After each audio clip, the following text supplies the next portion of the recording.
I'm Margot Politis. Welcome to Study English, IELTS Preparation.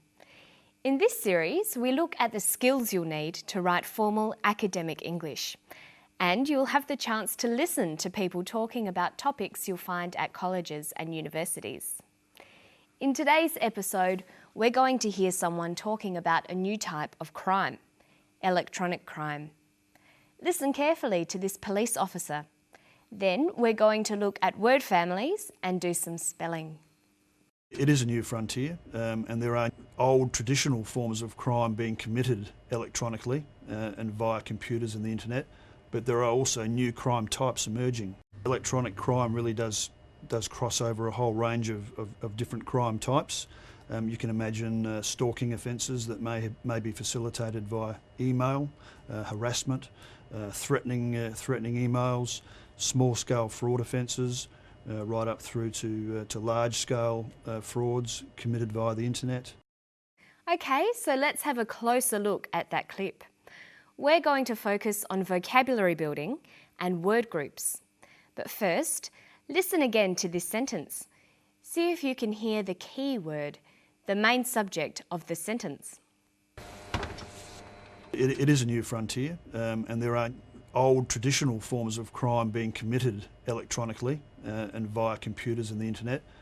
He says there are old traditional forms of crime being committed electronically. The key word is crime. That's what the sentence is about. Crime is a noun. We say that a crime is committed or done. To commit a crime is to do something illegal. Let's have a closer look at the word crime. In English, many words can change to have different uses. In this way, they form word groups. Learning word groups is an excellent way to build your vocabulary. You should write them down in a table like this, showing adjectives, nouns, verbs, and adverbs.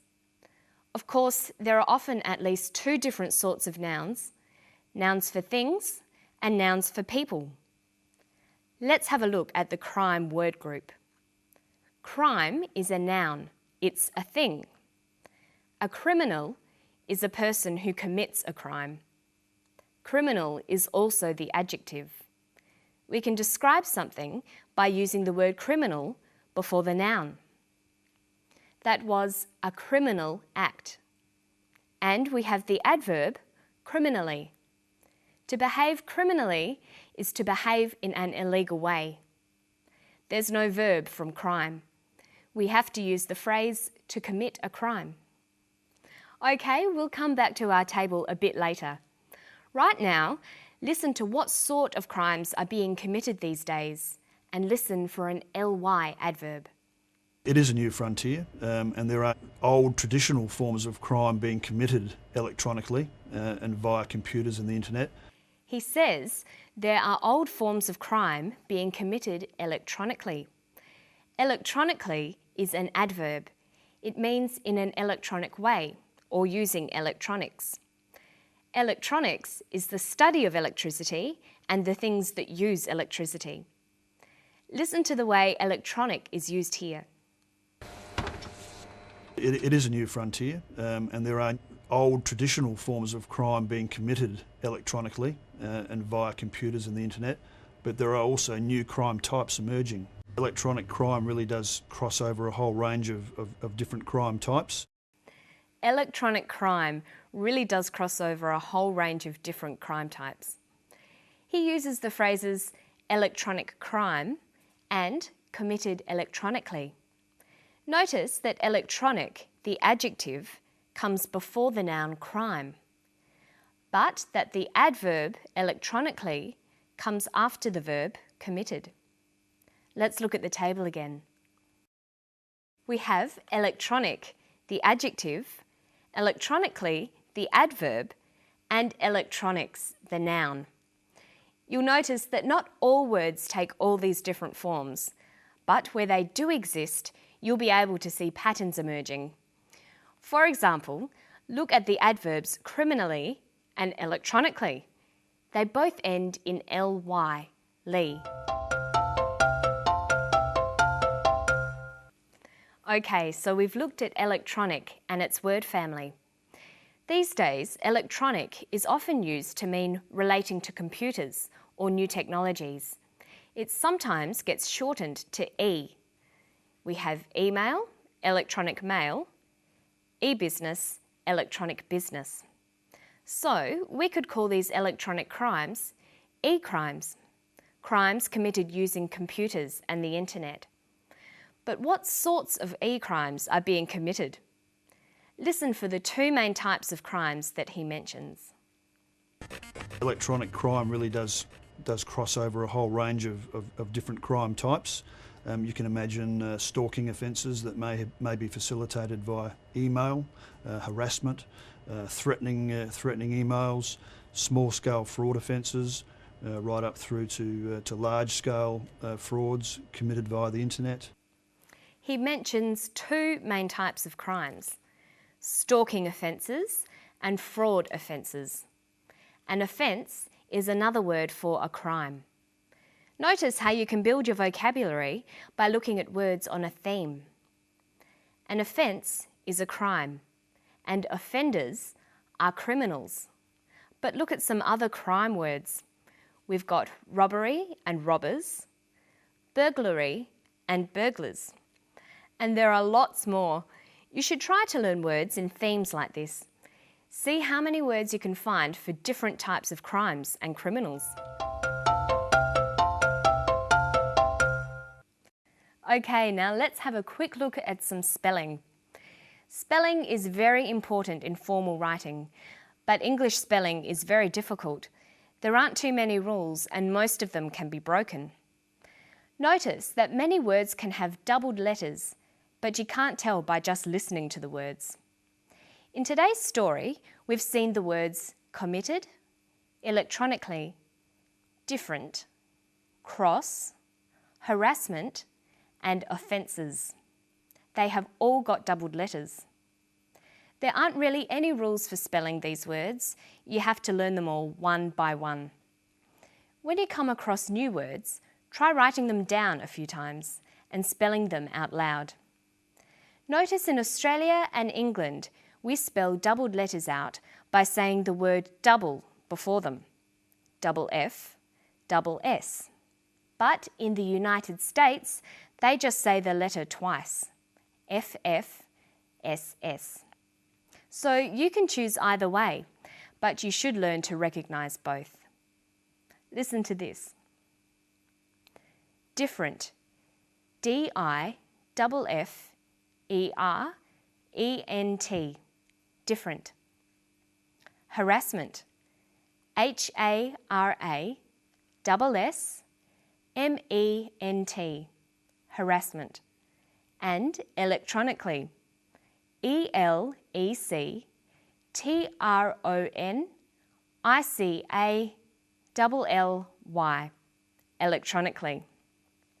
Notice that even though English spelling can be very difficult, it's very important to make sure you spell words correctly. It makes your writing look bad if you misspell words in essays, so you'll need to work hard at it. So our lessons for today are: write down new words you find. Check the spelling in a dictionary to make sure you've spelt them correctly. See if you can find other words that belong to the same family. Can the word be used as a noun or verb? Write all the word forms in your word family table.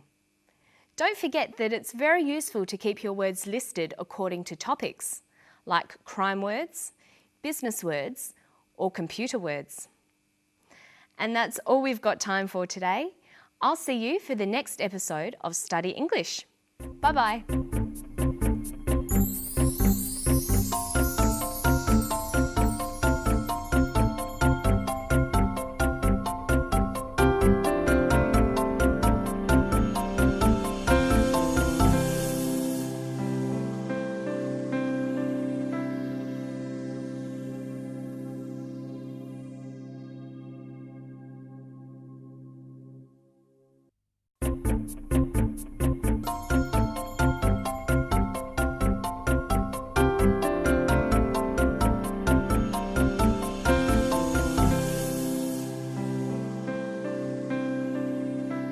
Hello, I'm Margot Pilatus.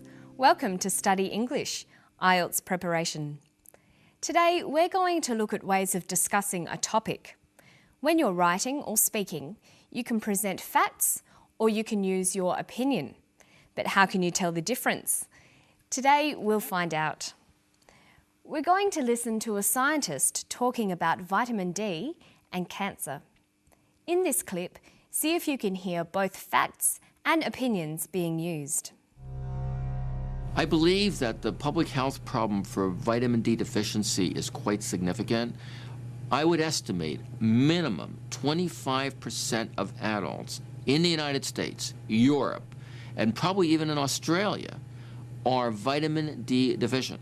I mean, if you think about it, over 250,000 women in the United States will develop breast cancer this year. Something like 50,000 will die. If 25% of those breast cancers could have been averted, prevented in some way, just by having a little exposure to sunlight, would have been really tremendous. So he was talking about the links between vitamin D and cancer. Many Australians these days are avoiding the sun because they know it can cause skin cancer. But by avoiding the sun, they're missing out on vitamin D, the vitamin that you get from sunshine. And this is leading to other health problems. When you're reading, writing, or listening to an argument like this, it's important to be able to tell the difference between statements of fact and statements of opinion. But how can you tell the difference? Well, there are a number of ways you can express your opinion. Today, we're going to look at two of these, using phrases that express an opinion and using modal verbs. First, let's look at some phrases. The key words to listen for when you're trying to decide whether someone is talking about facts or opinions are words like believe, think, argue, feel, opinion, or view. These vary from formal to informal. If I was talking with my friends, I might say, I think or I believe. If I was in a class or tutorial, I might say, in my opinion, or in my view. But if I was writing an essay or giving a very formal talk, I'd probably choose, it is believed, or it is thought. In formal writing, many people think you should avoid using the word I, even if you are giving an opinion. Here's the clip again. Listen for some of those phrases. I believe that the public health problem for vitamin D deficiency is quite significant. I mean, if you think about it, over 250,000 women in the United States will develop breast cancer this year. Something like 50,000 will die. Another way we can express opinions is by using modal verbs. Modal verbs express opinions and attitudes. They make statements less certain or less definite. They can also be used for recommending and advising. Here are the modal verbs used for opinions. Would, should, could, might. These words signal that the speaker is giving an opinion. Look at these examples. Can you tell which ones are facts and which ones are opinions? 50,000 will die. 50,000 might die. The second statement uses might. It's an opinion. Here's another one. I do not think small amounts of sunlight increase the risk of cancer. Small amounts of sunlight do not increase the risk of cancer. In the first statement, you can see I do not think. This is an opinion. Now look at these two sentences. I believe that vitamin D deficiency might become common among adults. Vitamin D deficiency will affect 25% of adults. The first is an opinion. I believe, might become. The second is a fact. Will affect 25% of adults. Now let's watch the clip again. Listen for the phrases and modal verbs of opinions. I believe that the public health problem for vitamin D deficiency is quite significant. I would estimate minimum 25% of adults in the United States, Europe, and probably even in Australia are vitamin D deficient. I mean, if you think about it, over 250,000 women in the United States will develop breast cancer this year. Something like 50,000 will die. If 25% of those breast cancers could have been averted, prevented in some way, just by having a little exposure to sunlight, would have been really tremendous. Okay, so you can see that Professor Hollick is expressing an opinion using a combination of phrases and modal verbs.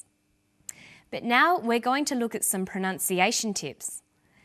When you're learning English, there are 3 very important parts of pronunciation. They are word stress, sentence rhythm, and intonation. Today we're going to look at the first 2. How you can practice word stress and sentence rhythm together to improve your spoken English. Listen to this sentence closely for word and sentence stress.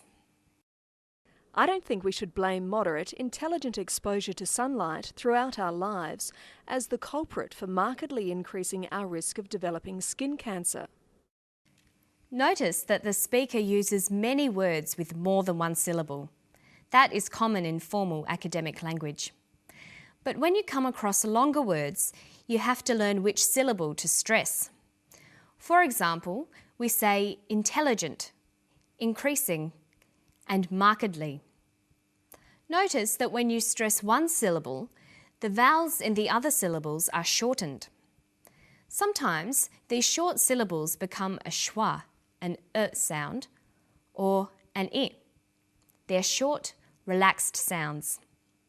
Listen to moderate, intelligent, exposure, culprit, markedly, developing, cancer. This shortening of syllables preserves the overall sentence rhythm. Listen to the clip again. I don't think we should blame moderate, intelligent exposure to sunlight throughout our lives as the culprit for markedly increasing our risk of developing skin cancer. So when you're learning to speak English, you need to learn the pronunciation of individual words, but you also need to practice sentence rhythm, putting the words together into sentences. This is much easier when you get used to shortening the non-stressed vowels. Okay, listen to the clip and then we'll practice some more. I mean, if you think about it, over 250,000 women in the United States will develop breast cancer this year. Something like 50,000 will die. If 25% of those breast cancers could have been averted, prevented in some way, just by having a little exposure to sunlight, would have been really tremendous. Okay, now you can try it. Listen to this sentence. It would have been tremendous to have averted or prevented significant vitamin D deficiency. Let's look at each of those words. We'll highlight which syllable is stressed. See if you can work out how to pronounce each word. Tremendous, averted, prevented, significant, vitamin, deficiency. Okay, now let's see what happens when we put these words back into a sentence. It would have been tremendous to have averted or prevented significant vitamin D deficiency. Making your spoken English sound natural takes a lot of practice. Don't forget to listen closely to vowel sounds and sentence stress, and remember to practice reading and writing in English every day. And that's all from me today. I'll see you next time on Study English. Bye.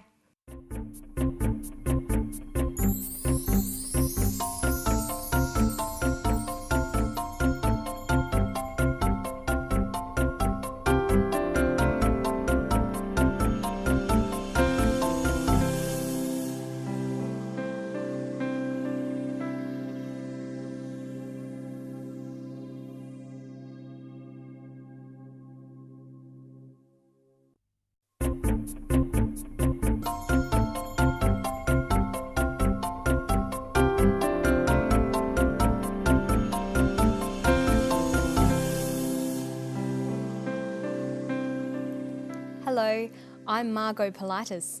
Welcome to Study English, IELTS Preparation. Today we're going to talk about businesses and different ways to discuss economic information. We're going to listen to an interview with the head of a large clothing company. Then we're going to look at how he describes the success of his company. Here's Derek O'Neill. Well, we've said before that we've had consistent growth over the last 4 to 5 years. We've delivered EPS growth in excess of 20% over the last 3 years. Growing earnings at 25, 30, 35% forever becomes impossible. I think we end up owning US GDP in about 2023 with 25% growth.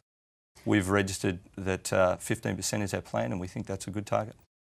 We're very happy with our level of sales. We grew sales in the US in girls wear at 50%, and we think that's a fantastic performance. So we'll stand by those numbers. We've had solid momentum in that market for 4 or 5 years, and we expect that momentum is going to continue. Okay, so today we're going to look at the language of description, particularly describing economic information. In formal academic writing, it's important to use impersonal, objective language when describing things. Notice that in the interview, Derek O'Neill often begins his sentences with we've, short for we have. Using phrases like I've or we've is very common in spoken English. Well, we've said before that we've had consistent growth over the last 4 to 5 years. We've delivered EPS growth in excess of 20% over the last 3 years. He says we've had consistent growth.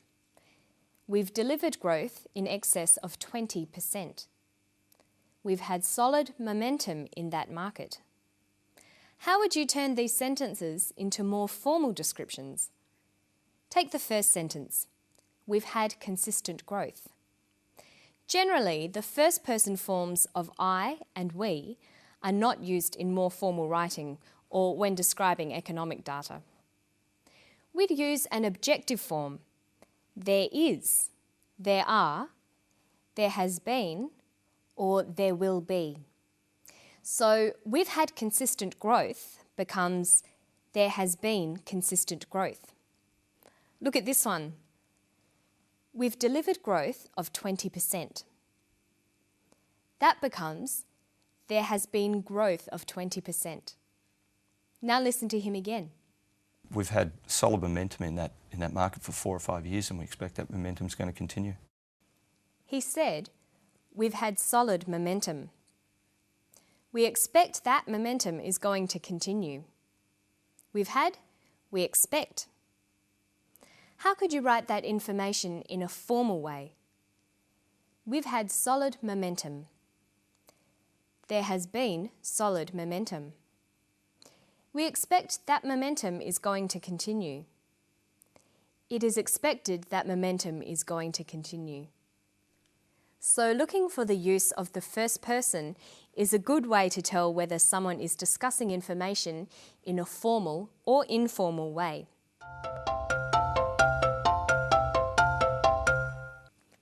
You should remember that in an academic context, you always need to include evidence to support your opinions or descriptions. You should try to always include data to explain and support what you're saying. Data is information, especially facts and figures, numbers, percentages, and dates. In formal language, you need to include data to support your arguments. Listen to the data Derek uses. We've delivered EPS growth in excess of 20% over the last 3 years. Growing earnings at 25, 30, 35% forever becomes impossible. I think we end up owning US GDP in about 2023 with 25% growth. We've registered that 15% is our plan, and we think that's a good target. He mentions a variety of facts and numbers, but he also describes how the data has changed. That is, the degree or type of change. To describe data, there is a variety of word choices. You can use both adjectives and adverbs, words that describe. Of course, adjectives describe things and adverbs describe actions. so you'll need both nouns and verbs for your descriptions. For example, you might use nouns like the rise, the increase, or the growth. Listen to Derek again. Well, we've said before that we've had consistent growth over the last 4 to 5 years. They've had consistent growth. He uses an adjective, consistent, with a noun, growth. Let's look at a table. To describe numbers going up, we can use nouns like the rise, the increase, or the growth. And to describe numbers going down, we can use the drop or the decrease. Then we've got adjectives to describe those nouns, like rapid, slow, slight, dramatic, sudden, or consistent. And we can put these together. A sudden rise, a slight decrease, a sudden drop, a consistent growth. But there's another way of describing these changes. We can use verbs and adverbs. Many nouns like the rise, the increase, the growth can be used as verbs. To rise, to increase, to grow, to drop, to decrease. And many adjectives can become adverbs. Rapidly, slowly, slightly, dramatically, suddenly, consistently. By using these new words, we can describe data by using verbs and adverbs. We can say to rise suddenly, to decrease slightly, to drop suddenly, to grow consistently. So look how these phrases change. A sudden rise becomes to rise suddenly. A slight decrease, to decrease slightly. A sudden drop, to drop suddenly. And look at how sentences can be changed to fit these different phrases. It has grown consistently. There has been consistent growth. It's important to always use a variety in your written work. Sometimes use verbs and adverbs to describe data, and sometimes use adjectives and nouns. It will make your English sound much better. Okay, listen to the clip again, and then we'll try to put together all the things we've looked at today. Listen for personal descriptions, simple verbs, and descriptions of data. Well, we've said before that we've had consistent growth over the last 4 to 5 years. We've delivered EPS growth in excess of 20% over the last 3 years. We've registered that 15% is our plan, and we think that's a good target. We're very happy with our level of sales. We grew sales in the US in girls wear at 50%, and we think that's a fantastic performance. He finishes by commenting on the data and its significance for the company. Okay, let's go back over the steps we've looked at today. When you're making an argument, it's important to support your case. You must include data or facts. Make sure you discuss this data. Use objective, impersonal language. Describe changes to data by using a variety of noun, adjective, and verb, adverb combinations. And finally, comment on the data using formal, objective language. And that's all for Study English today. Don't forget to keep reading, writing, speaking and listening to English as much as you can. And why not try to rewrite some conversational English into more formal academic styles? I'll see you next time for more IELTS preparation. Bye.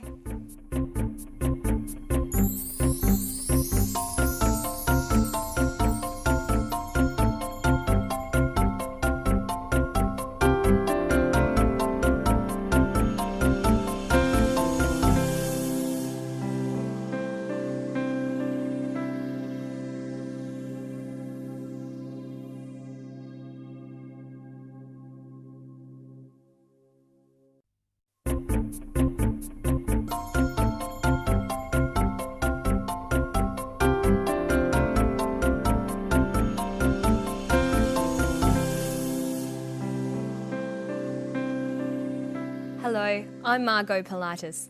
Welcome to Study English IELTS Preparation.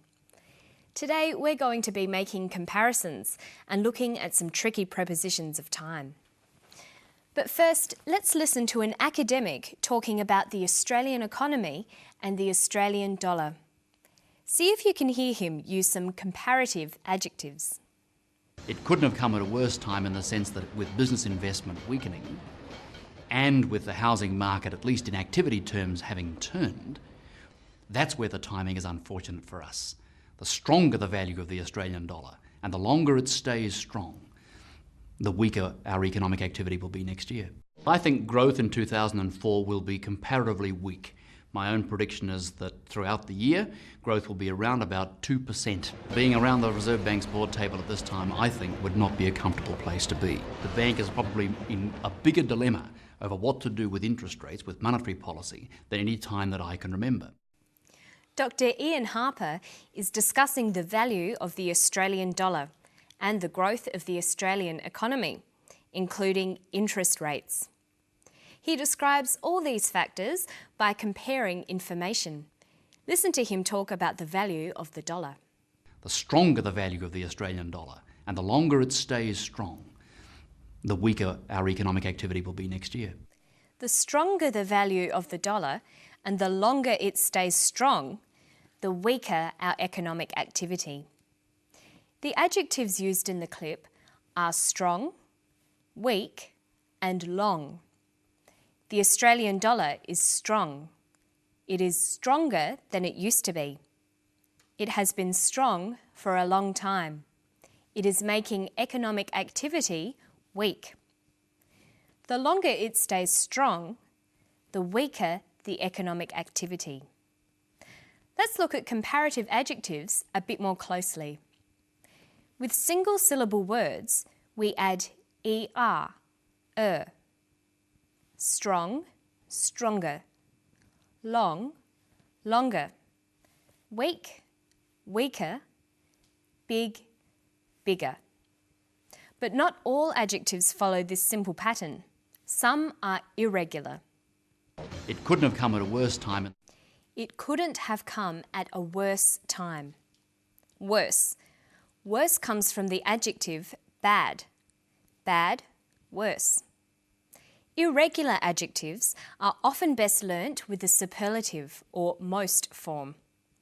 Bad, worse, worst. And good, better, best.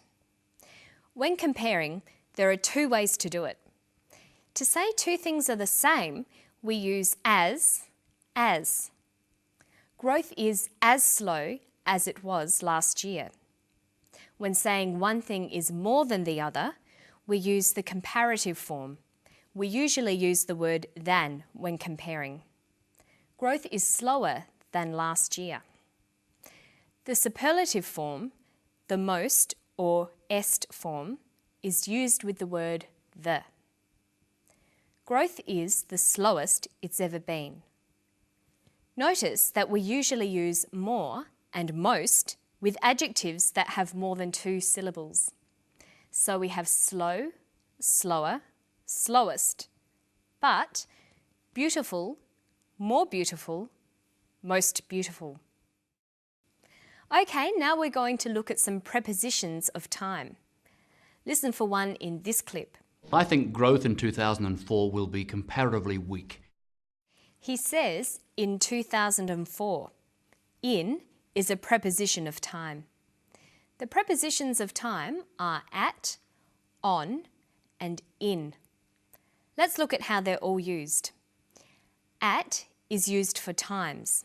For example, the lecture is at 7 o'clock. On is used for days and dates. The lecture is on Thursday. The lecture is on the 27th of October. In is for periods of time and for months, years and seasons. The lecture is in the morning, in June, in 2004, in winter. So we'd say the lecture is at 7 o'clock in the morning, on Thursday, on the 27th of October in 2004. Notice that we say in the morning, in the afternoon, in the evening, but we say at night. Now let's test you on these prepositions. I saw her Tuesday, 3 o'clock, the afternoon. We've got the choice of in, at, or on. I saw her on Tuesday at 3 o'clock in the afternoon. Here's another one. They went shopping night. Friday last week. Shops are open late. Summer. They went shopping at night on Friday last week. Shops are open late in summer. Okay, now let's listen to the whole clip again. See if you can hear how much he thinks the Australian economy will grow. It couldn't have come at a worse time in the sense that with business investment weakening and with the housing market, at least in activity terms, having turned, that's where the timing is unfortunate for us. The stronger the value of the Australian dollar and the longer it stays strong, the weaker our economic activity will be next year. I think growth in 2004 will be comparatively weak. My own prediction is that throughout the year, growth will be around about 2%. Being around the Reserve Bank's board table at this time, I think, would not be a comfortable place to be. The bank is probably in a bigger dilemma over what to do with interest rates, with monetary policy, than any time that I can remember. His prediction is for growth to be about 2%. We write 2% like this. Percent comes from the Latin phrase per centum, by the 100 or in every 100. It's used to express proportions out of 100, including rates of interest. Percent is always used with a number. So we say 20% of students attended the lecture. That means 20 out of every 100 students attended. Or, she got 90% in the test means she got 90 out of every 100 questions right. Or, growth will be around 2%. We also have the word percentage. Percentage is a noun. It means the portion or amount of something. So we say, what was the percentage of students who attended the lecture? 20% of students attended the lecture. She got 90% in her test. That is a high percentage. Okay, now let's test you using percent or percentage. The of high school students that go to university is about 20. The percentage of high school students that go to university is about 20%. The bank has raised the interest rate by 2%. The bank has raised the interest rate by 2%. The of married women in the workforce rose from 50 to 60. The percentage of married women in the workforce rose from 50 to 60%. If his answers are all correct, he'll get 100 on the test. If his answers are all correct, he'll get 100% on the test. So you should note that the signal for using percent is that there's always a number first. And of course, you can always use the percent sign instead of writing out the words. And that's all we've got time for today. I'll see you next time on Study English. Bye-bye.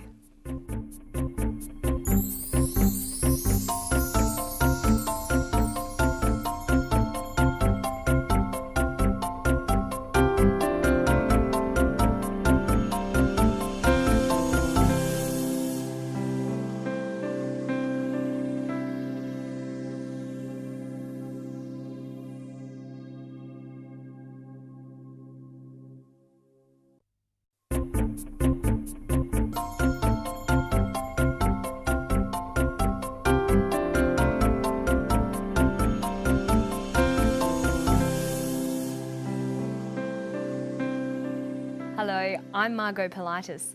Welcome to Study English IELTS Preparation.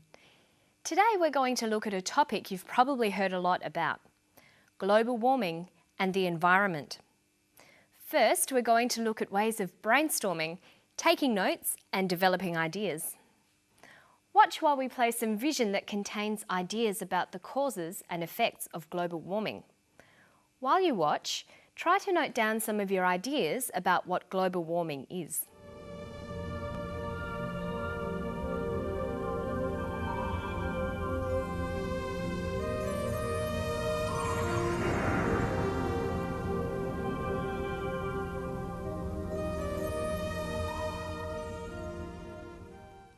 Okay, so you saw some ideas and perhaps took some notes during that clip. What were some of the ideas you saw? What has caused global warming?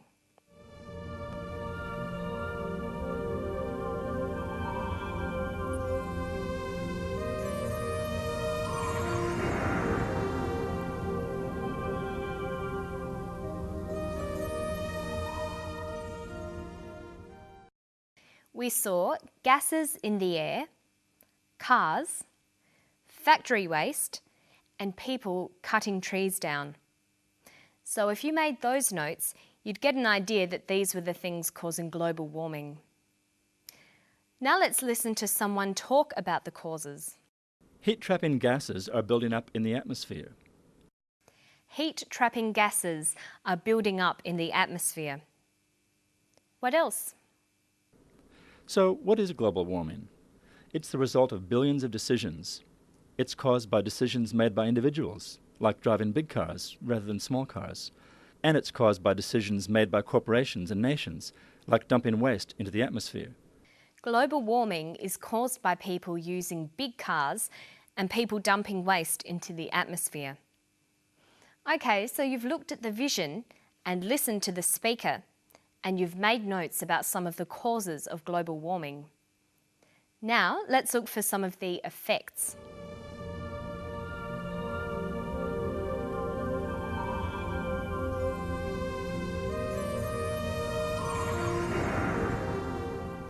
So after watching that, you might be thinking that global warming is having an effect on weather patterns and on nature. Listen to the speaker.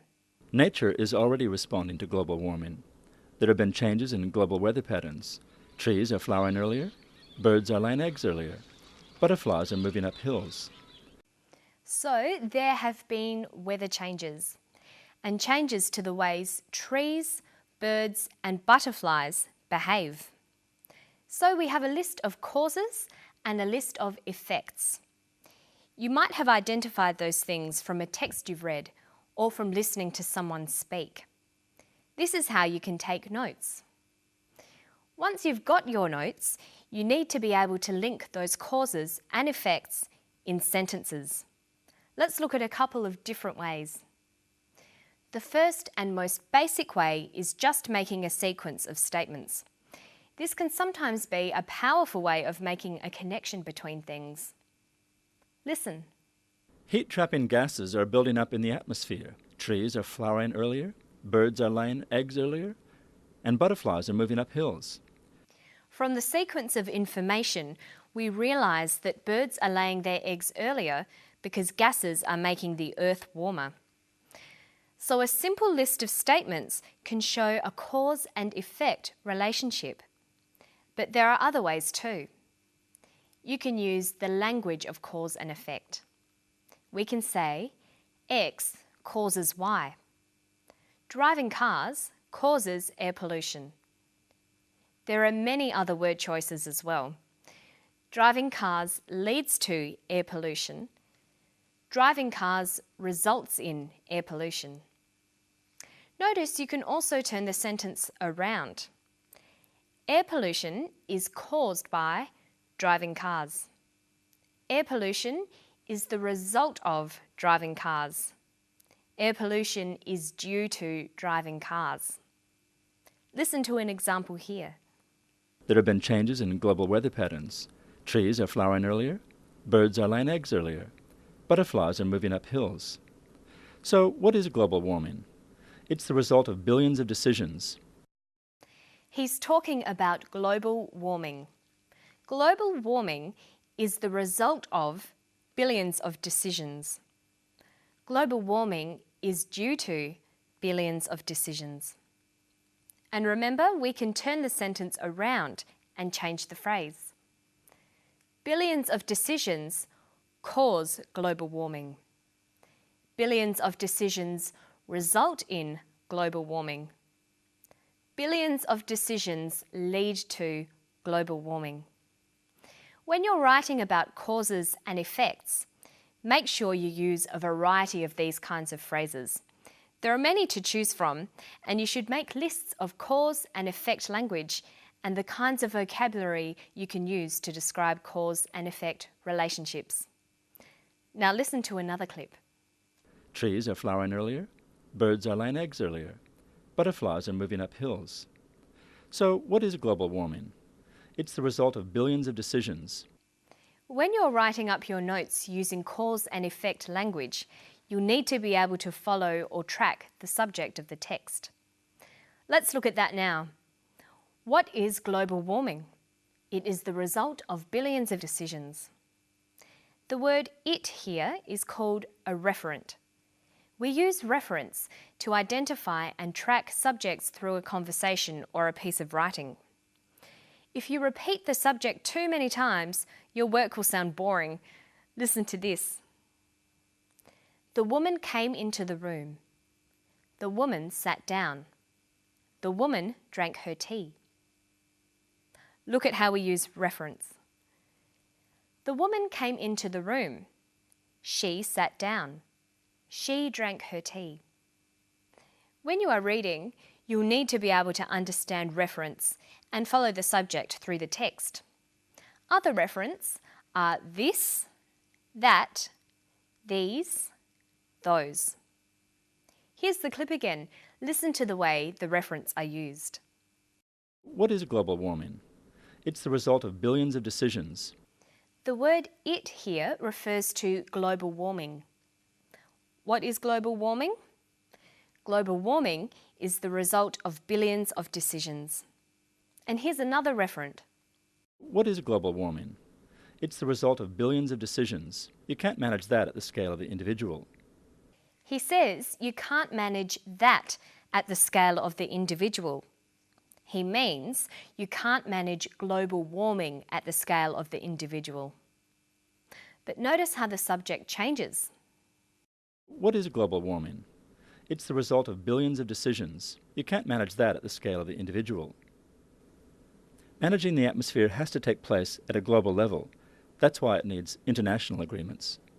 Managing the atmosphere has to take place at a global level. The subject of this sentence is managing the atmosphere. That's why it needs international agreement. So the "it" here no longer refers to global warming. Now it is referring to managing the atmosphere. That's why managing the atmosphere needs international agreement. When reading and writing, you must be very careful to notice when subjects change and to be clear about which subject is being referred to. This can be quite tricky sometimes. Next time you see a paragraph, try to highlight all the referents like it, this, that, these, those, he, she, they. Then try to work out what subject they are all referring back to.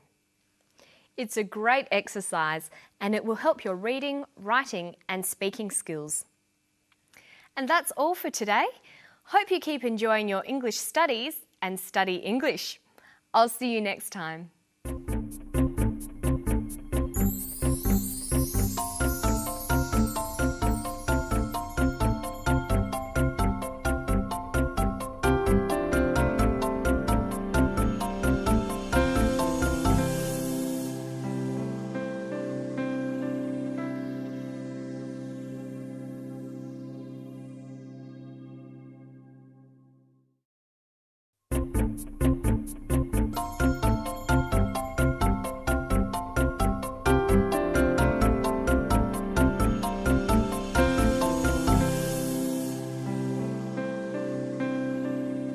Hello, I'm Margot Politis. Welcome to Study English IELTS Preparation. Today we're going to talk about the environment. Global warming is caused by the presence of greenhouse gases in the atmosphere. One of the worst greenhouse gases is carbon dioxide. We're going to look at the language of cause and effect while we find out why these greenhouse gases are a problem. The main problem is our use of fossil fuels. So what we've done is put the whole natural system out of balance by digging up coal and oil that took about 200 million years to accumulate, and we're releasing it all in about 100 years. So it's put the whole system just out of balance at the moment, which has resulted in higher levels of these gases in the atmosphere. That was Dr. Roger Francie talking about the natural system. He says that the natural system is out of balance. He also talked about the causes and effects of this. Listen for the main cause of the natural system being out of balance. The main problem is our use of fossil fuels. He says the main problem is our use of fossil fuels. So if we look at a table of cause and effect, we can say that the use of fossil fuels is a cause, and the natural system out of balance is an effect. Listen again.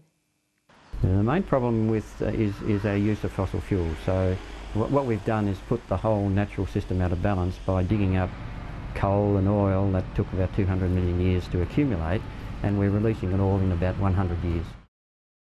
So the natural system has been put out of balance by people digging up and burning coal and oil.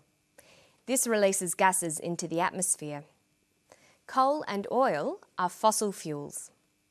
So if we go back to the table of cause and effect, we can say that digging up and burning coal and oil is another cause. See if you can hear another effect. The main problem is our use of fossil fuels. So what we've done is put the whole natural system out of balance by digging up coal and oil that took about 200 million years to accumulate, and we're releasing it all in about 100 years. So it's put the whole system just out of balance at the moment, which has resulted in higher levels of these gases in the atmosphere. It's put the whole system out of balance, which has resulted in higher levels of gases in the atmosphere. So here, the natural system out of balance is now a cause. It has resulted in or caused higher levels of gases in the atmosphere. This is an effect. To express these relationships, there are many different word choices. We can use verbs like causes, leads to, results in. So we can express the relationship like this. A causes B, A leads to B, A results in B. Listen to an example here. So it's put the whole system out of balance at the moment, which has resulted in higher levels of these gases in the atmosphere. Our use of fossil fuels has resulted in higher levels of gases. But we can also express the cause-effect relationship the other way round. Higher levels of gases are the result of our use of fossil fuels. Notice that we use a noun phrase here. This is very common. We can use nouns like the result, the effect, the consequence. If we look at these effect relationships, we can say B is the effect of A, B is the result of A, B is the consequence of A. Remember that it's always important to have a variety in your language. Make sure you use both nouns and verbs to express causes and effects. This will make your written work and your speech sound more interesting. Okay, so Dr. Francie and his team have designed a new way of measuring one of the worst greenhouse gases in the Earth's atmosphere, carbon dioxide. Listen for what they're trying to find out. We need to understand what happens in the tropics. That's where the biggest forests are, and that's where some of the biggest changes are occurring in terms of human modification of those forests through conversion to agriculture and regular burning of these forests. Our interest is not so much in that diurnal or daily variation, we're interested in what's happening on time scales of days or months or years. They're interested in what's happening over days, months or years. Their interest is not so much in diurnal or daily variation. The conjunction or here works to connect alternative meanings. In this sense, or means that is, I mean. We're interested in diurnal, that is, daily variation. We're interested in diurnal, I mean daily variation. The second word defines the first. It tells the reader or listener what the more unfamiliar technical word means. Listen again for what diurnal means. Our interest is not so much in that diurnal or daily variation. He says diurnal or daily. Diurnal means daily. See if you can work out the meaning of CO2 here. One of the main causes of global warming is CO2, or carbon dioxide. CO2 or carbon dioxide. CO2 is carbon dioxide. When you're looking at environmental issues like global warming and greenhouse gases, it's often necessary to be familiar with these kinds of chemical terms. You should try to learn the more common ones, like CO2. You might want to keep a copy of the periodic table in your notebook. That's the list of all the chemical elements and their abbreviations. Here are some of them. Hydrogen is H, but helium is He. Notice that with abbreviations of elements, the first letter is always a capital and the others are always small.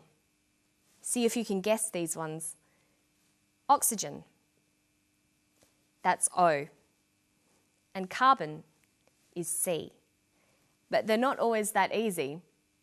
Lead is Pb, and sodium is Na. Okay, now let's listen to Dr. Francie talk about the new CO2 measuring device. Then we'll look at the names of countries and nationalities. There's been interest from Korea, Japan, France and Malaysia, where the analyser could be installed on a 100-metre tower on the island of Borneo. He says there's been interest in their device from Korea, Japan, France and Malaysia. It's important to learn and recognise the English names of the major countries of the world, their nationalities and how to spell and pronounce these. It's a good vocabulary exercise to make lists of these families of words. To help you remember them, try grouping countries according to how the nationalities are formed. Notice that they're all spelt with capital letters. We have the AN group, Australia, Australian, Korea, Korean, Malaysia, Malaysian, Fiji, Fijian. We have the ESE group, Japan, Japanese, China, Chinese, Vietnam, Vietnamese. Then there's the I group, pronounced I, Bangladesh, Bangladeshi, Kuwait, Kuwaiti.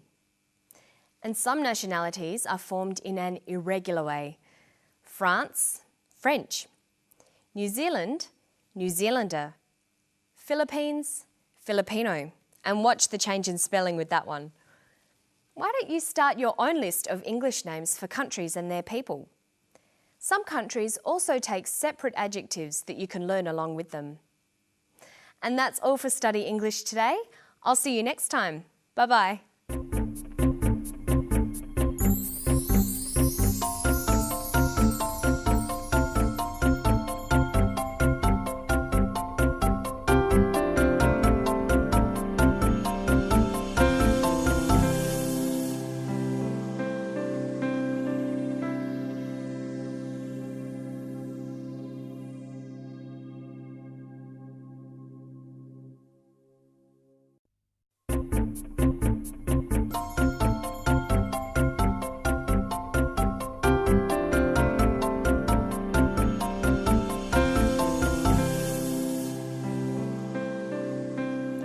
Hello, I'm Margot Politis. Welcome to Study English IELTS Preparation. Today we have an environmental theme on Study English, but it's an environmental story with a difference. We find out about a new toilet system that has been developed to save the local environment in a Tasmanian park.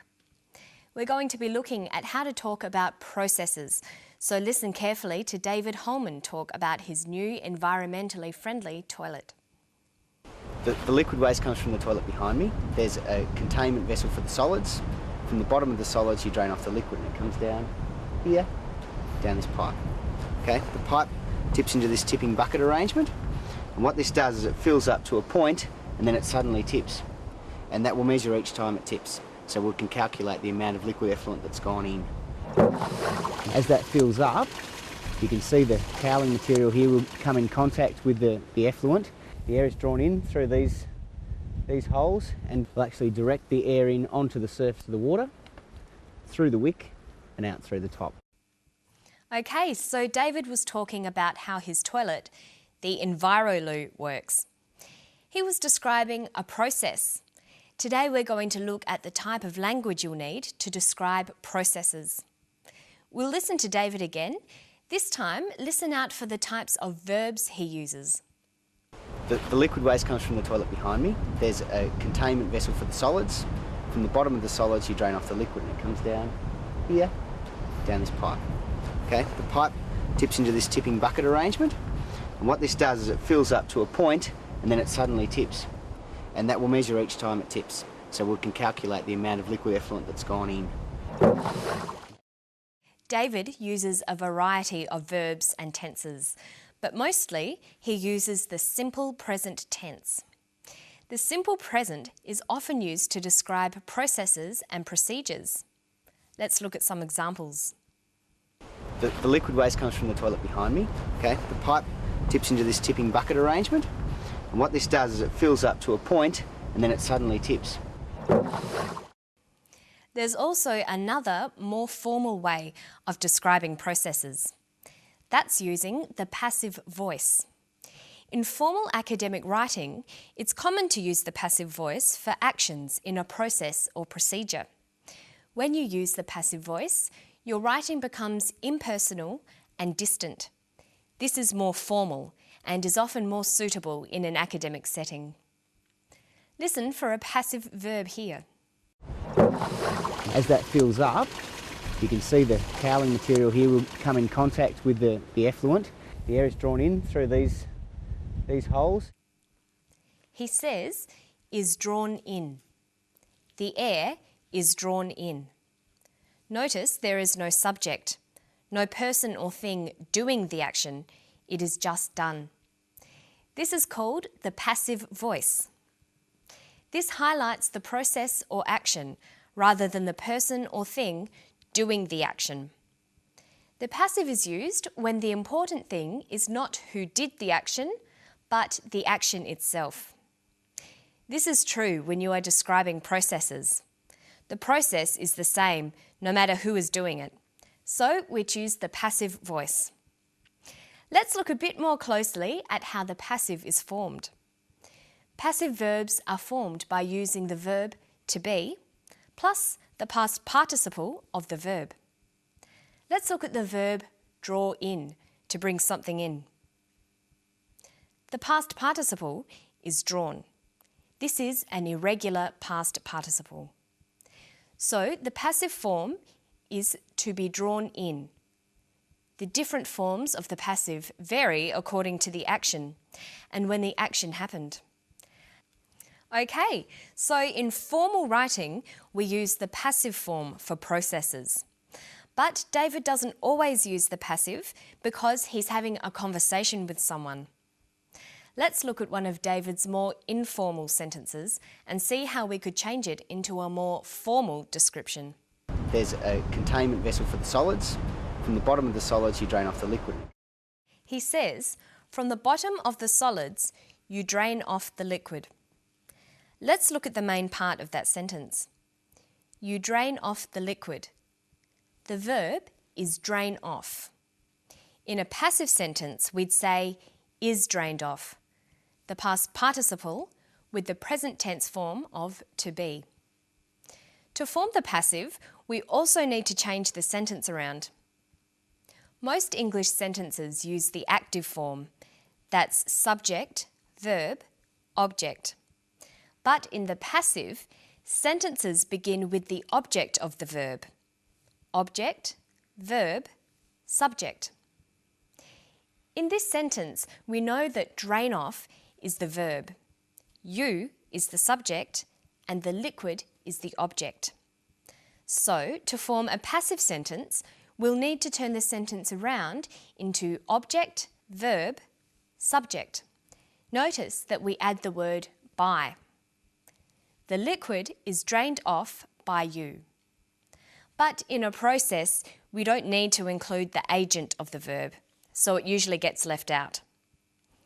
Our new, more formal sentence reads, the liquid is drained off. So let's go back to that full sentence. From the bottom of the solids, you drain off the liquid. From the bottom of the solids, the liquid is drained off. Here's another one. And that will measure each time it tips, so we can calculate the amount of liquid effluent that's gone in. We can calculate the amount of liquid. The subject is we. This will be dropped in our passive sentence. The object is the amount of liquid. The verb is can calculate. Calculate has the past participle calculated.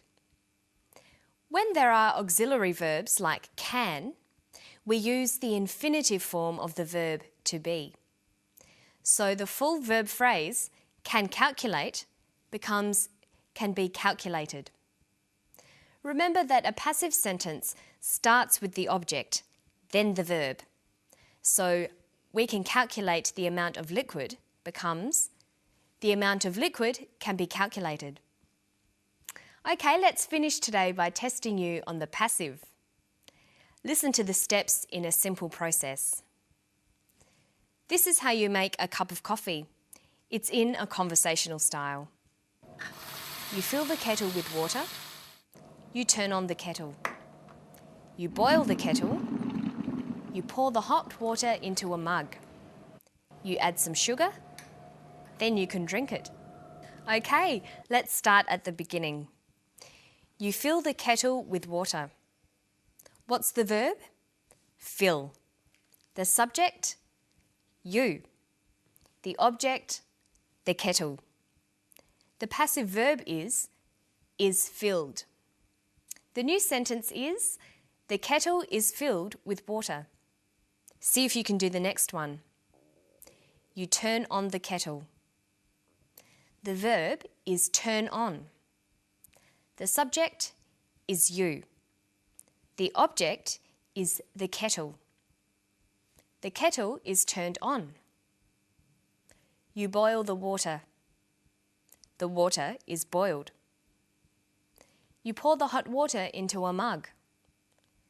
The hot water is poured into a mug.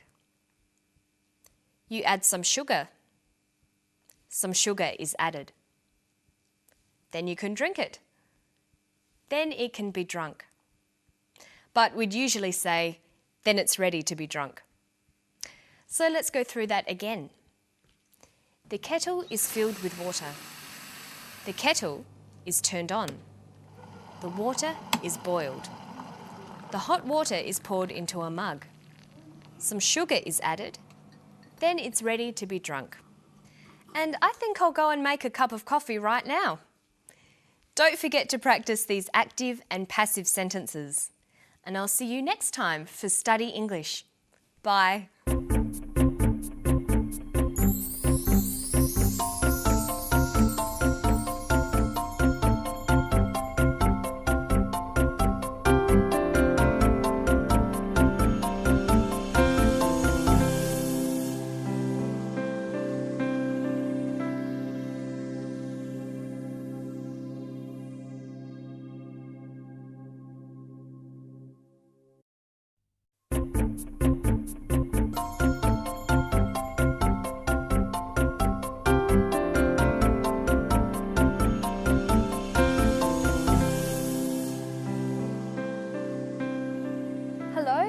Welcome again to Study English IELTS Preparation.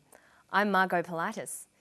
Today we'll look at some words that cause a lot of confusion, the relative pronouns, that, which and who.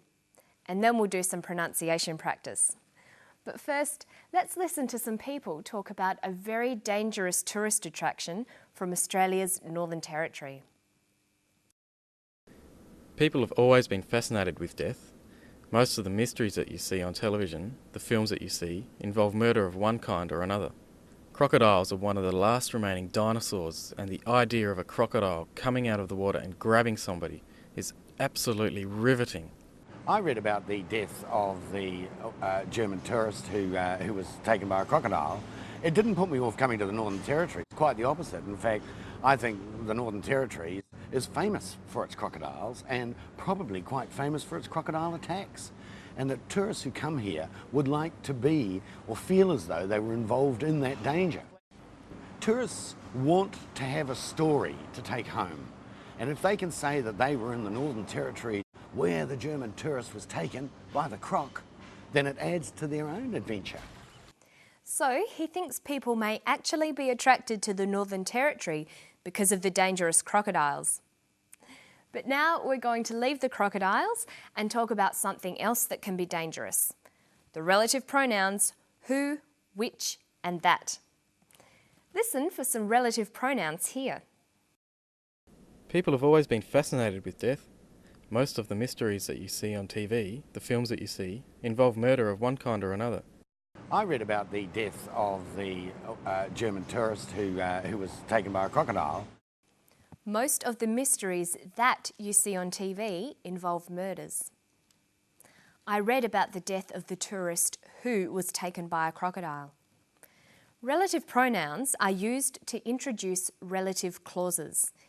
They give more information about a subject. The subject here is mysteries. The that clause gives us more information about the subject. The mysteries that you see on TV. The tourist is the subject. The who clause gives more information. The tourist who was taken by a crocodile. But how do you choose between who, which or that? Well, the relative pronoun who is only used with people. Which is only used with things. That is usually only used with things as well. Sometimes, in informal language, it can refer to people. But when you're learning English, it's probably best to avoid using that for people. The most difficult thing with these relative pronouns is working out the difference between which and that. As a general rule, we use which when the clause does not affect the meaning of the sentence. A which clause just gives us extra information. It can be left out of a sentence and the sentence still has the same meaning. When which is used in this type of clause, we put commas around it.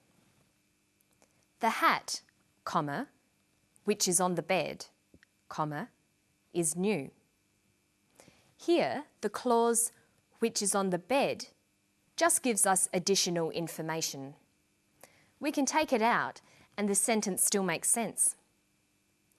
There is only one hat. It's the hat on the bed. We take out the which clause and the important information is still there. The hat is new. Okay, now let's look at that. We use that for clauses that are a crucial part of the sentence. They are actually part of the definition of the subject. The hat that is on the bed is new. Notice that clauses do not use commas because they are a crucial part of the sentence. There are a number of hats this sentence could be referring to, but the sentence is specifically talking about the hat on the bed, so we use that.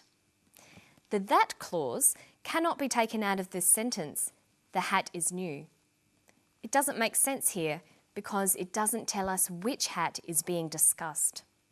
It would take some practice to get used to who, which and that.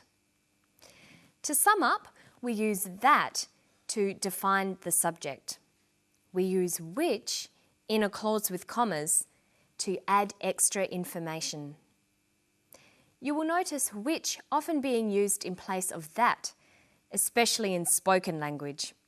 While not strictly correct, it is very common. The word who is a bit simpler. It's only used when the subject is a person and can be used in both of these types of clauses.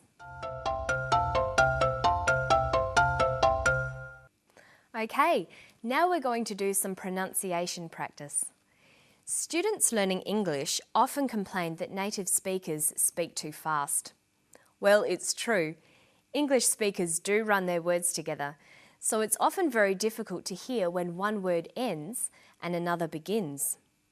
To make your spoken English sound natural, it's important for you to do this too.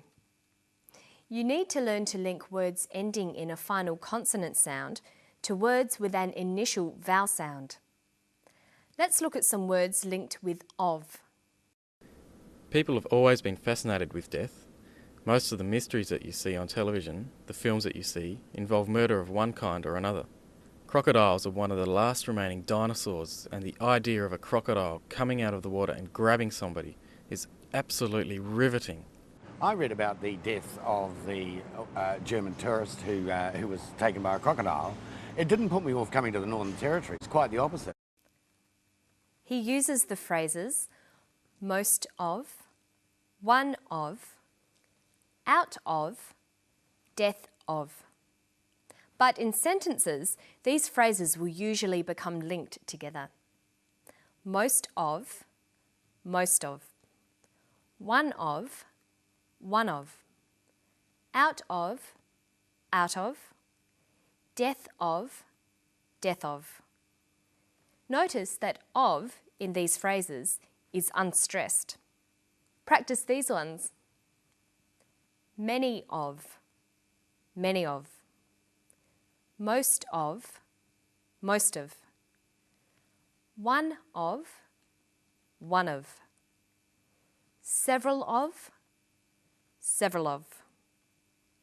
Listen to the differences when I read these sentences in a natural, conversational way. One of my best friends lives here. One of my best friends lives here. Many of the trees have died. Many of the trees have died. I enjoy most of her songs. I enjoy most of her songs. People have always been fascinated with death. Crocodiles are one of the last remaining dinosaurs, and the idea of a crocodile coming out of the water and grabbing somebody is absolutely riveting. He says people have always been fascinated with death. People have always. Notice how in conversation we link the final consonant sound v with the initial vowel sound or. Have always. Crocodiles are. Crocodiles are. Is absolutely. Is absolutely. Okay, now let's try these sentences. She is always studying hard. She is always studying hard. They aren't scared by crocodiles. They aren't scared by crocodiles. So make sure you practice words in phrases and sentences. That way you'll get used to linking your words and your spoken English will sound more natural. And don't forget to listen to native speakers as much as you can and try to copy them, even if they do speak fast. And that's all for today. I'll see you next time on Study English. Bye-bye.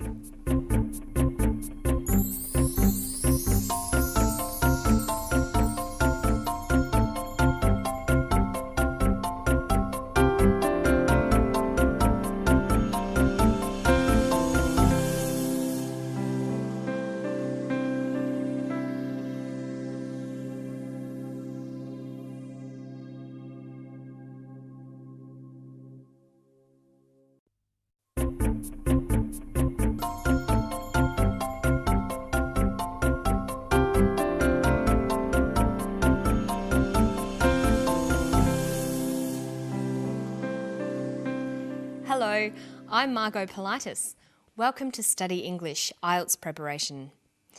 Today we're going to talk about acronyms, abbreviations and names, and then we'll do a bit of vocabulary building as well.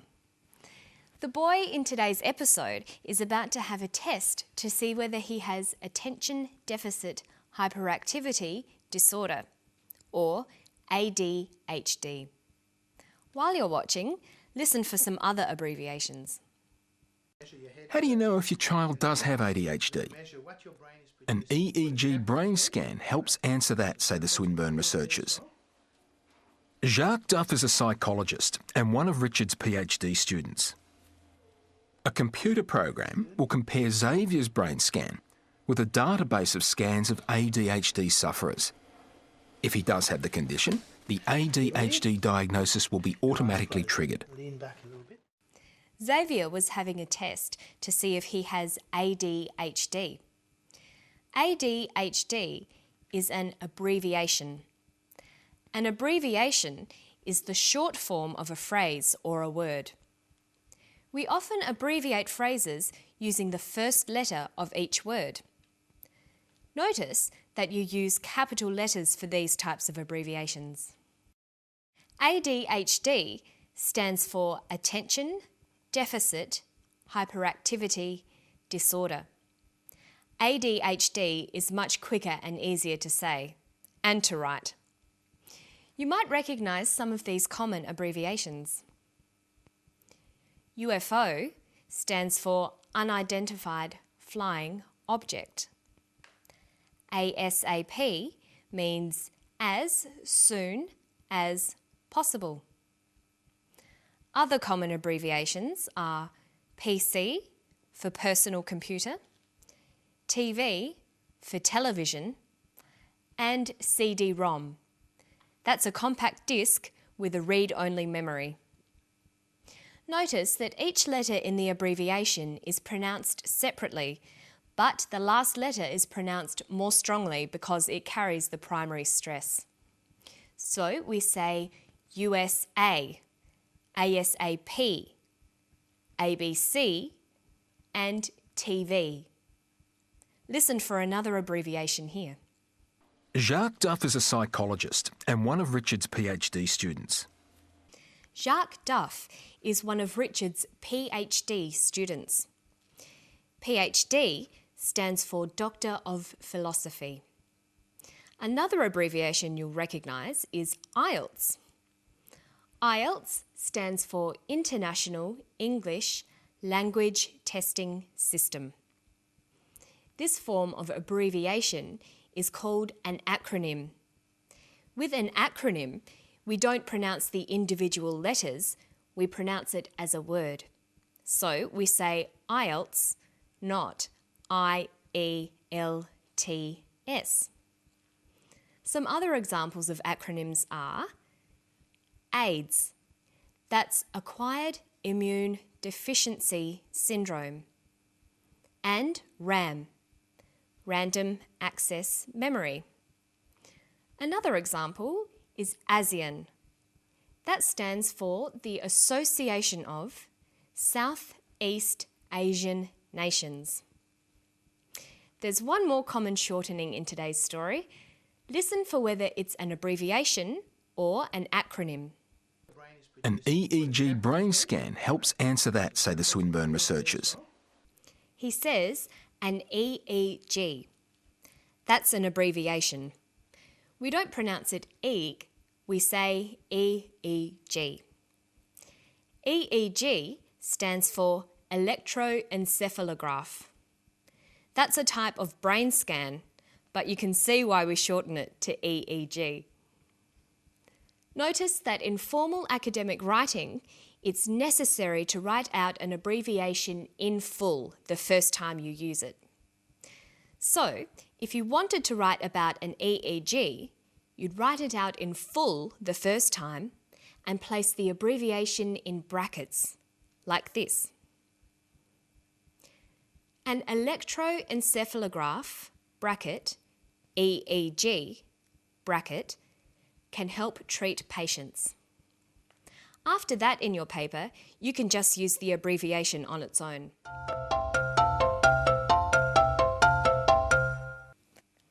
Okay, so let's listen to the clip again, but this time listen for words to do with universities. How do you know if your child does have ADHD? An EEG brain scan helps answer that, say the Swinburne researchers. Jacques Duff is a psychologist and one of Richard's PhD students. A computer program will compare Xavier's brain scan with a database of scans of ADHD sufferers. He refers to the Swinburne researchers. Swinburne is the name of a university in Victoria. There were also some other university-related words. Jacques Duff is a psychologist and a PhD student. A great way to learn new words is in themes like this and by organising them into word trees. Let's look at university words. Students might study for a diploma, a bachelor degree, an honours degree, a master's degree, or a PhD. Jacques Duff is a PhD student, so that's where he fits into this tree. There are a number of different people and places mentioned in today's story. We don't see them all, but we hear their names. Listen for the names in this clip. An EEG brain scan helps answer that, say the Swinburne researchers. Jacques Duff is a psychologist and one of Richard's PhD students. A computer program will compare Xavier's brain scan with a database of scans of ADHD sufferers. The people he mentions are Jacques Duff, Richard, and Xavier. If someone has an uncommon name, people will often ask how their name is spelt. For example, Xavier is an uncommon name in Australia. So if I met Xavier, I might ask him, how do you spell your name? So it's a good idea to get used to spelling out your name. Xavier is spelt like this: X-A-V-I-E-R, Xavier. Jacques is also an uncommon name in English because it's a French name. In this case, we have both a first and a last name. His first name is Jacques, and his last name is Duff. A first name is sometimes called a Christian name. It's also called a given name. It's the name your family chooses for you. The last name is also called a surname or a family name. That's usually the name of one parent that's passed on to their children. Jacques' first name is spelt J-A-C-Q-U-E-S, and his surname is Duff.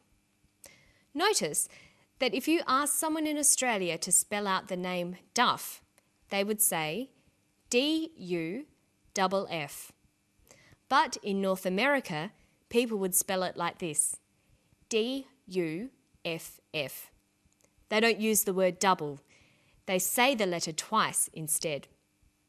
So if we asked Jacques Duff to spell out his surname, he would say D-U-F-F. Or he might say D-U-F-F. You'll need to be familiar with both ways of spelling out double letters. You should also make sure you know exactly how to spell out your own name in English. That's all for today. I'm Margot Politis. That's M-A-R-G-O-T-P-O-L-I-T-I-S. See you next time.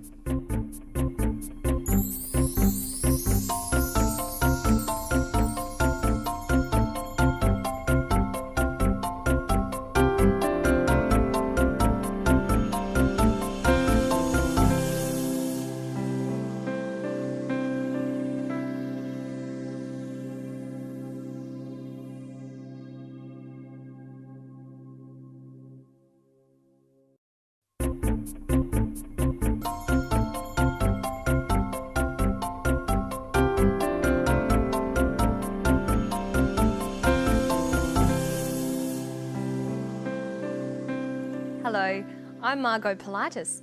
Welcome to Study English IELTS Preparation. Today we're going to look at ways of connecting ideas. There are many ways of doing this using conjunctions, words that join. First, let's listen to Paul Gibson, an architect, while he takes us on a tour of his new, environmentally friendly solar house. Well, we completed it about 2 years ago, and I guess one of the interesting things about it is that it's a fibro house, and most houses, I guess these days, are brick veneer, whereas this is fibre on the outside, timber on the outside, but there's bricks on the inside. Well, I guess the very high windows along the north side, going down to the lower ceiling height on the south, basically allows you to get a lot of sun in through these windows in winter, and the louvers which go out actually go to a point where the sun can be shaded completely in summer, but they can be opened to let the sun right back into the house through winter. This house actually has two north faces. There's the north face of all the living rooms, 3 actually, and then the master bedroom has a north face and the other bedrooms also have a north face. So it's trying to maximise what we call the aperture of the house, which is how much sun you actually get into in winter. Okay, now we've listened to Paul, let's look at the way he connected his ideas. Good communication, especially in an academic setting, is all about expressing and connecting both simple and complex ideas. There are many ways to do this. Simple sentences express a single, simple idea. The most simple sentence consists of just a subject and a verb. The door opens. The woman enters. The easiest way of connecting ideas is using coordination. That's taking 2 simple sentences and linking them with a conjunction or a joining word. The most common conjunctions are and but. Other common ones are yet, or, for, and so. We use the most simple conjunctions in place of a full stop. The door opens. The woman enters. The door opens and the woman enters. The door opens. The woman doesn't enter. The door opens, but the woman doesn't enter.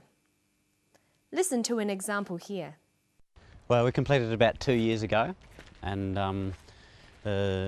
I guess one of the interesting things about it is that it's a fibro house, and most houses, I guess these days, are brick veneer. It's a fibro house, and most houses are brick veneer. It is a fibro house. Most houses are brick veneer. These are 2 simple sentences. They can be linked together to form a longer sentence called a compound sentence. It is a fibro house and most houses are brick veneer.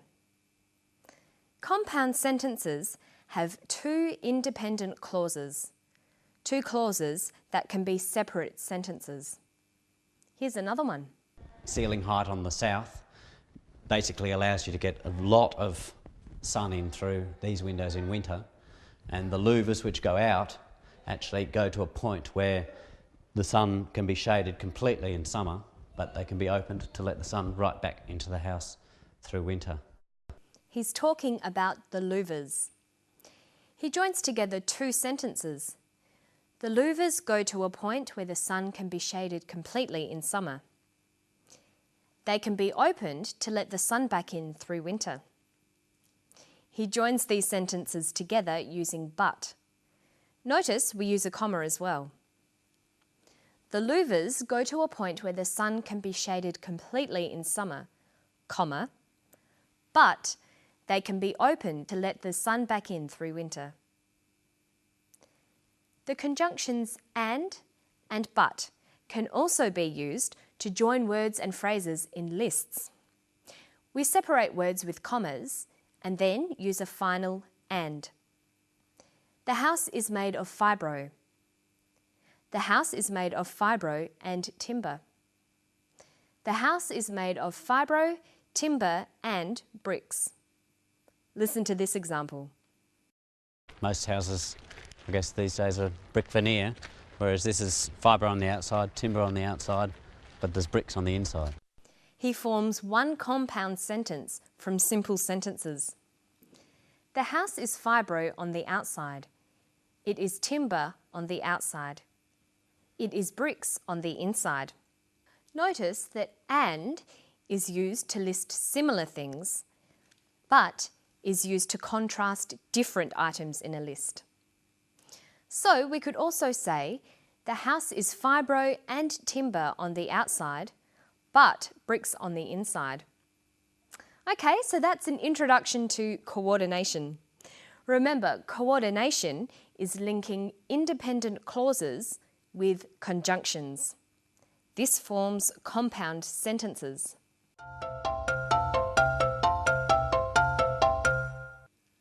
Another way to join ideas is using subordination. Subordination is linking an independent clause with a dependent clause to make a complex sentence. Dependent clauses are clauses that cannot exist separately in separate sentences. They need or depend on each other. We can form complex sentences in two ways.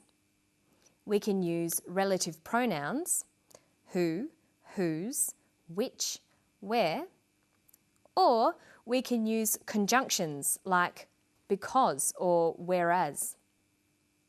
When writing or speaking, it's important for you to practice using a variety of sentences. You'll need to use simple, compound and complex sentences. Here's another example. Trying to maximise what we call the aperture of the house, which is how much sun you actually get into in winter. He uses an independent and a dependent clause here. Look at these two sentences. They are trying to maximise the aperture of the house. The aperture of the house is how much sun you get. He joins these two sentences together with a relative pronoun. They are trying to maximise the aperture of the house, comma, which is how much sun you get. Now let's practice that. Join these simple sentences to make compound sentences using coordination. Here, try to use and but. The master bedroom has a north face. The other bedrooms have a north face. The master bedroom and the other bedrooms have a north face. And here's another one. The house is warm in winter. The house is cool in summer. The house is warm in winter, comma, but it's cool in summer. Now let's practice subordination. That's making two sentences into one complex sentence. Try using whereas. The house is warm in winter. Most houses are cold in winter.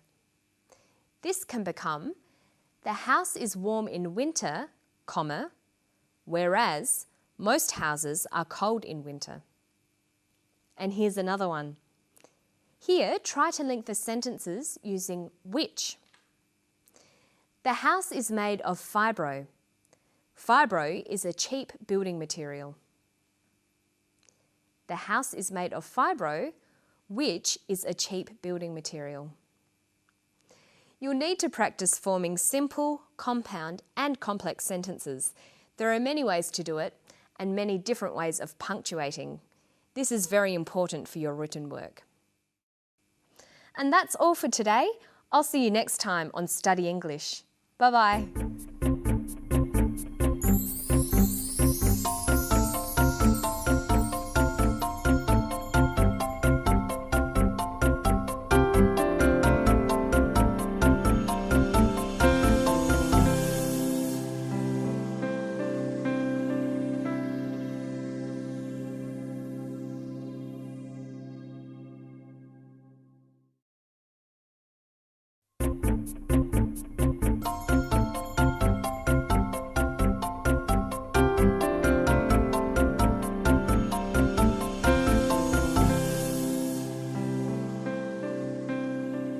Hello, I'm Margot Politis.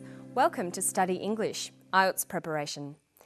Today we're going to look at ways to talk about something that's happened in the past. And we'll also have a look at ways to form compound and complex sentences. First, we're going to listen to a woman talk about a dramatic event in her past. 4 years ago, she had a stroke. A blood vessel burst in her brain. Here's what happened to her. A stroke is whereby the blood supply to the brain is cut off. The major signs of having had a stroke that most people would equate with is weakness. So paralysis of an arm, leg or face. In others it can be a loss of speech or an ability to communicate. Others may have loss of vision or a combination of all those things. I was just so physically fit and also emotionally I was on top of the world. I had a really good job at that time and I was getting married. I just felt terribly nauseous and I woke up with pins and needles down one side of my leg. And then it worked its way up towards my arm and across. I was just immobile. I couldn't move, I couldn't walk. I was paralysed on this side of my body. Simone is telling her story. She is giving a recount of what happened to her and how she was affected. A recount is a story about past events, usually in the order in which they occur. Let's take another look at a clip from today's episode. Listen for the past tense verbs in Simone's story. I was just so physically fit and also emotionally I was on top of the world. I had a really good job at that time and I was getting married. She says, I was so physically fit. I was on top of the world. I had a really good job. Here, was and had are past tense verbs. They're irregular verbs. Let's compare the three forms of these irregular verbs. From the infinitive form of the verb to be, we can form the simple present forms am, is, and are. And we can also make the simple past forms was or were. Notice that the verb to be is the only verb in English that has two past tense forms. All others just have one. Let's do the same for the verb to have. What is the simple present form of the verb to have? Has or have. And the simple past form? Had.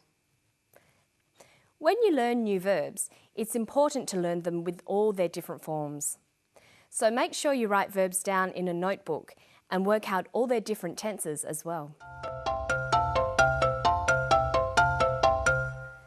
When you are recounting a story that happened in the past, you'll need to use all these simple past tense forms of verbs. You'll also need to use a variety of transition signals, words that help to order the events. Using transition signals will help the reader or listener follow the order of events in the story. Listen for the transition signal in this clip. I just felt terribly nauseous and I woke up with pins and needles down one side of my leg. And then it worked its way up towards my arm and across. She uses the word then. Then is very common in informal spoken language. So are other informal transition signals like next or after that.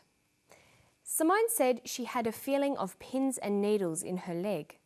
Then it worked its way to her arm. In more formal language, you might find transition signals like at first, subsequently, or after a while.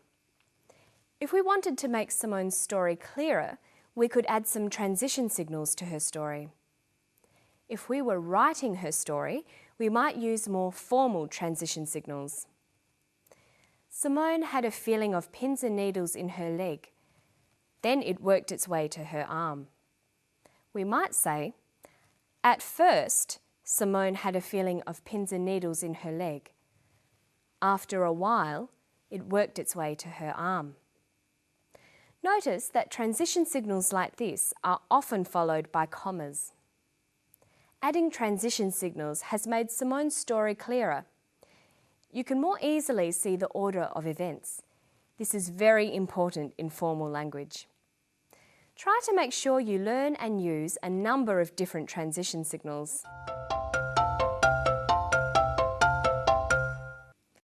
Now let's have another listen to a clip of Simone talking about her illness. Pay attention to the type of sentences that Simone uses. Are the sentences simple, compound, or complex?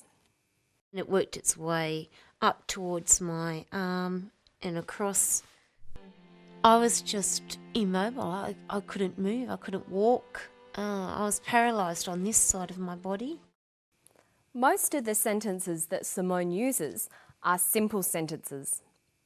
If we wanted to write an account of Simone's illness, we could join up some of these sentences to make compound and complex sentences.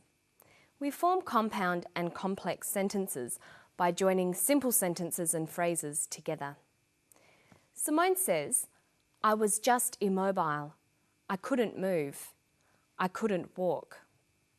But we could edit this to say, "I was just immobile. I couldn't move or walk." Or, "I was just immobile. I could neither move nor walk." Okay, now let's finish with a quick look at the words used in the clip. Listen to the clip one more time and then we'll talk about a quick way to build your vocabulary. Listen again. I was just immobile. I couldn't move, I couldn't walk. I was paralysed on this side of my body. Simone says she was immobile. The prefix im is used to make the opposites of words beginning with M or P. Im means not. So immobile is the opposite of mobile. It means not mobile.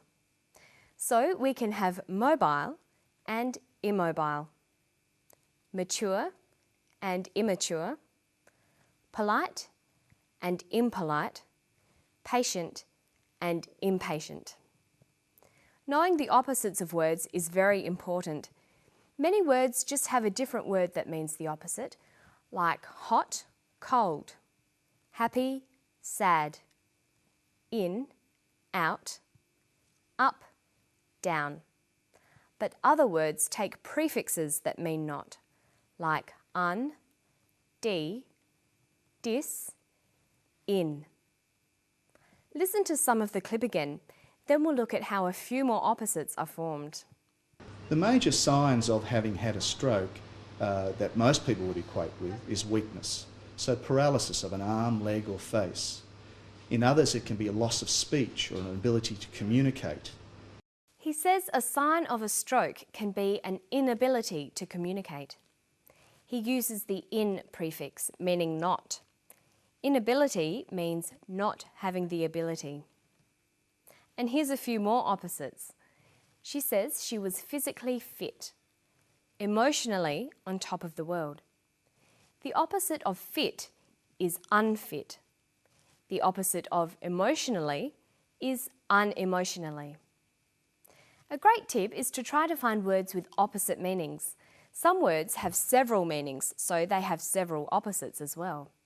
A good thesaurus will really help you with this. And that's all from me today. Don't forget to practice forming compound and complex sentences, and remember to practice reading and writing in English every day. I'll see you next time on Study English. Bye.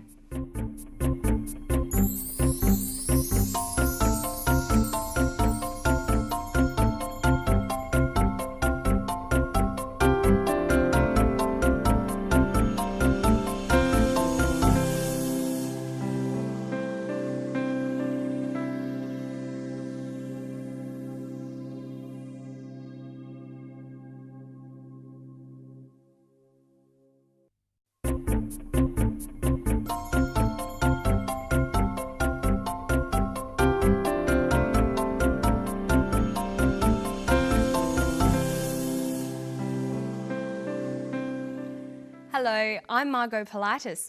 Welcome again to Study English IELTS Preparation. Today we're going to look at cycles, at phrasal verbs, and then we'll finish with a bit of punctuation.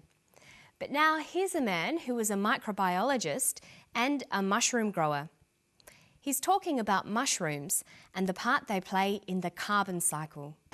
They occur naturally in the forests as wood-degrading fungi. That's their job. When trees die, they grow on the tree. They break down the lignin and the cellulose, which is the most resistant form of carbon, and they break it down, produce mushrooms, and in turn you end up with organic matter going back into the soil, and so the carbon cycle in the forest goes on. The speaker, Noel Arrold, is talking about how mushrooms grow naturally. They are an important part of the carbon cycle.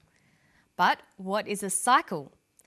A cycle is a process that is repeated over and over. It goes around and around. But how do we know this from listening to Noel? When trees die, they grow on the tree. They break down the lignin and the cellulose, which is the most resistant form of carbon, and they break it down, produce mushrooms, and in turn you end up with organic matter going back into the soil, and so the carbon cycle in the forest goes on. He says, and so the carbon cycle in the forest goes on. By saying the cycle goes on, he is telling us that this process happens again and again. At the end of the description, you need to signal that the process goes back to the beginning again. We can say the process goes on, the process begins again, the process repeats itself. In a cycle, there is no real end or beginning because the process just keeps going. When describing a cycle, we need to start somewhere, then describe in order each part of the cycle. There are many different ways of describing the stages of a cycle. We can use transition signals like when, once, then, or next. When speaking, you can also use pauses and intonation to describe a cycle. In written language, this becomes punctuation. Listen to Noel Arrold again describing the different parts of the cycle. When trees die, they grow on the tree. He says, when trees die, they grow on the tree. When trees die, comma, they grow on the tree. The first part of the cycle is that the trees die. The second part is that when the trees die, fungi grow on the trees. That's the next stage. When trees die, they grow on the tree. They break down the lignin and the cellulose, which is the most resistant form of carbon, and they break it down, produce mushrooms. Okay, he says that the fungi break down the lignin and the cellulose. They break down the tree. So the third stage is that the fungi break down the tree.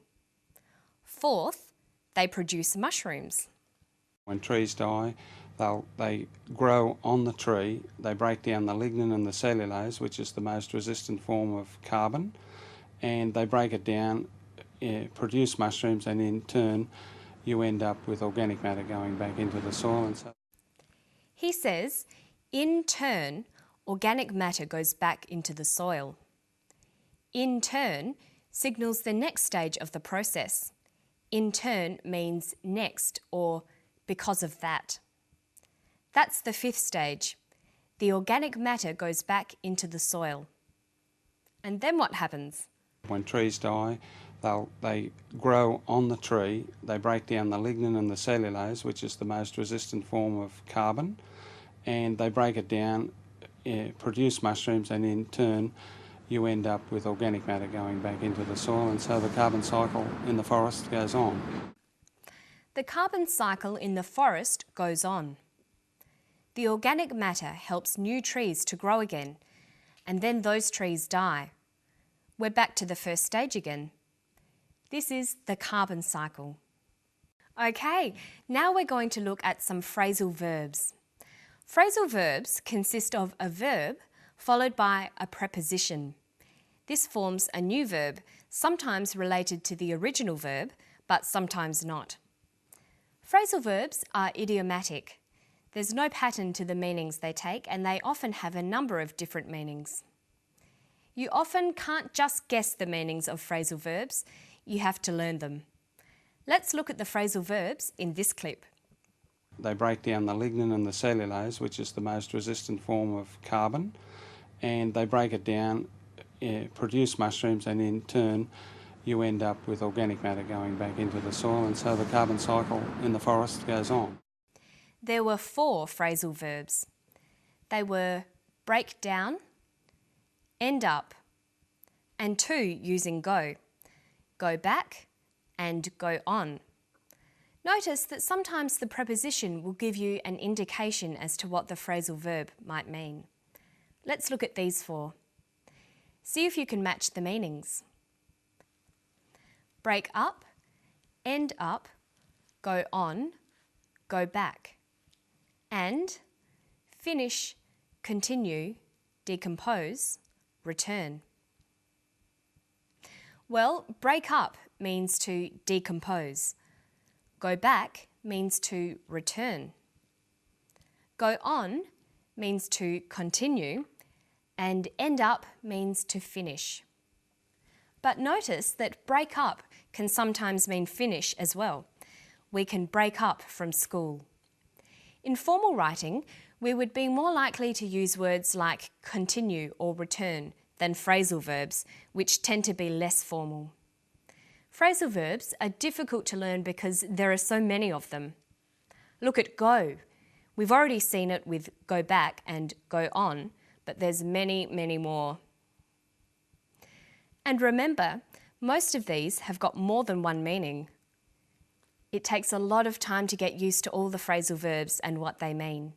You need to listen carefully to people speaking and the way they use phrasal verbs.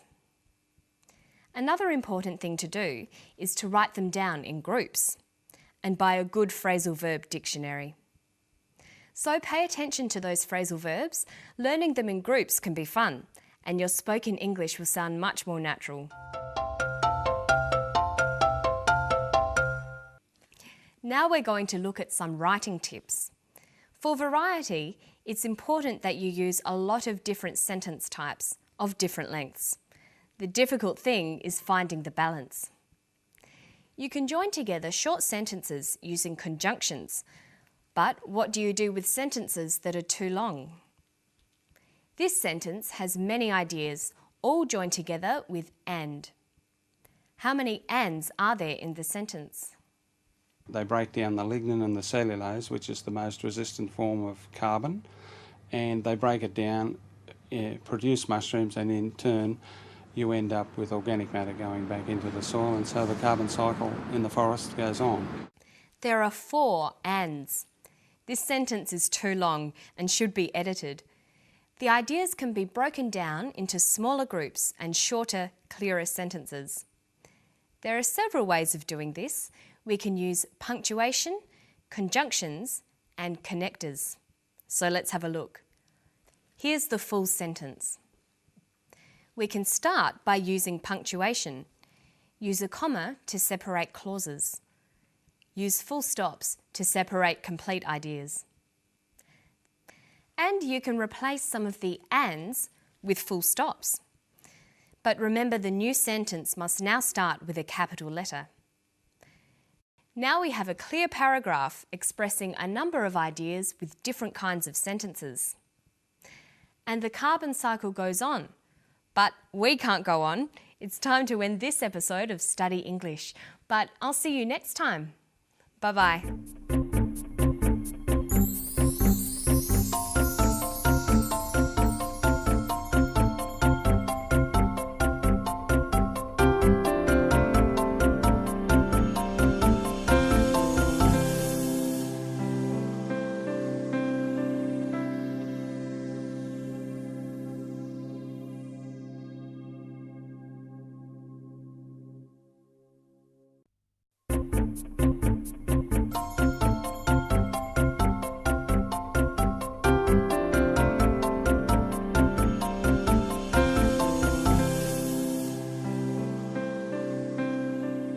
Hello, welcome to Study English IELTS Preparation. I'm Margot Politis. We're going to look at articles today, indefinite articles a and an, and the definite article the. But first, let's meet an oceanographer. She's talking about using underwater devices to predict weather patterns. See if you can hear her using articles while she talks about monsoons. The monsoon gets a lot of its energy from the equatorial and subtropical Indian Oceans. Dr. Susan Widgefalls, an oceanographer from Australia's CSIRO, is hoping that by measuring the state of the Indian Ocean in those areas, scientists will be able to learn something about monsoon predictability. Predicting the monsoon is a very difficult thing, and yet it impacts on millions and millions of people, and so we think that if we can predict the monsoon usefully, we could make a real difference. We know from El Niño that it's a fully global system, so you can't just study one small part of the ocean and solve these problems. You really need a global integrated observing system, and the Argo program is the first real big ocean attempt to do that, and it's the float technology that's allowed us to even think about doing this.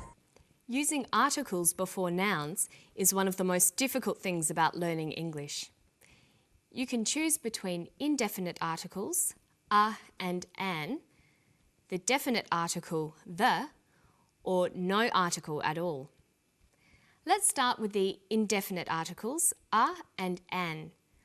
The rule is that a is used before words starting with a consonant, and an is used before words starting with a vowel.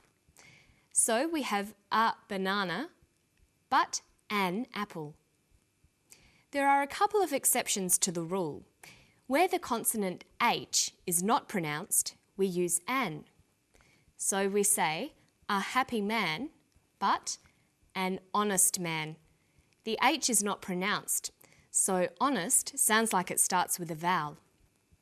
And where the vowel U is pronounced y, we use a. So we say an umbrella, but a user, because user sounds like it begins with a Y. A and an are only used with singular nouns. We use some with plural nouns. The indefinite articles a or an are used to refer to indefinite things, things that aren't specific. You use them when you're referring to any member of a group of things. The indefinite article does not refer to a particular thing, but one out of many possible things. If I say, I would like a banana, I just want any banana, it doesn't matter which one. Let's look at an example of indefinite articles from the clip. Predicting the monsoon is a very difficult thing, and yet it impacts on millions and millions of people, and so we think that if we can predict the monsoon usefully, we could make a real difference. She uses the indefinite article twice. She says, predicting the monsoon is a very difficult thing.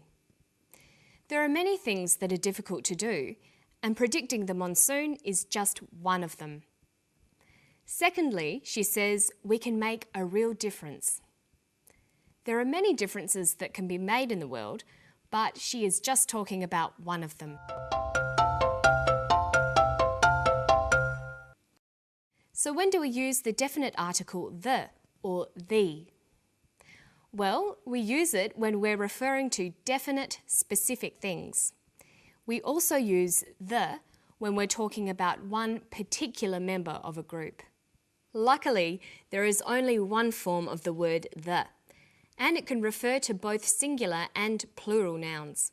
We say the banana and the bananas. There is a difference in pronunciation though. When the comes before a vowel sound, we say the apples. So the before vowel sounds and the before consonant sounds. Let's look at the clip again. Listen for the. You really need a global integrated observing system, and the Argo program is the first real big ocean attempt to do that, and it's the float technology that's allowed us to even think about doing this. She says the Argo program. She uses the because there is only one Argo program. It's a unique particular thing. She also says the float technology. She is talking about that particular type of float technology, not just any float technology. There was a third the. She said, the first real big ocean attempt. We use the in front of first, second, and so on because they refer to something particular or unique. There can only be one first attempt.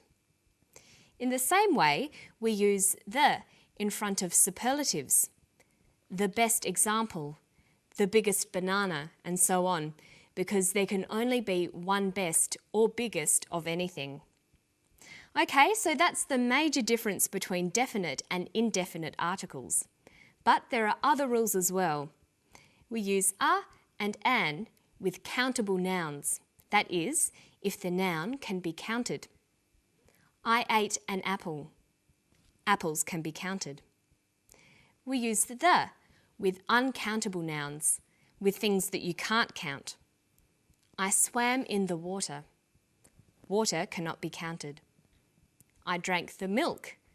Milk cannot be counted. We also use a with counting expressions like a bottle of, a cup of, a bit of. Listen to this. The monsoon gets a lot of its energy from the equatorial and subtropical Indian Ocean. She says the monsoon gets a lot of its energy. Look at the monsoon and the Indian Ocean. These are both examples of other rules for the. We can use the to describe generic nouns. A generic noun is a noun that describes a category or type of thing. It can often be the same as using a plural noun. So sometimes the monsoon means the same as monsoons. She's talking about monsoons in general. Predicting the monsoon is a very difficult thing, and yet it impacts on millions and millions of people, and so we think that if we can predict the monsoon usefully, we could make a real difference. We know from El Niño that it's a fully global system, so you can't just study one small part of the ocean and solve these problems. And here's another rule. We use the with oceans, seas, rivers, and deserts. We say the Indian Ocean, the Yangtze River, the Gobi Desert. We also use the for points on the globe, the equator, the Tropic of Capricorn, the North Pole.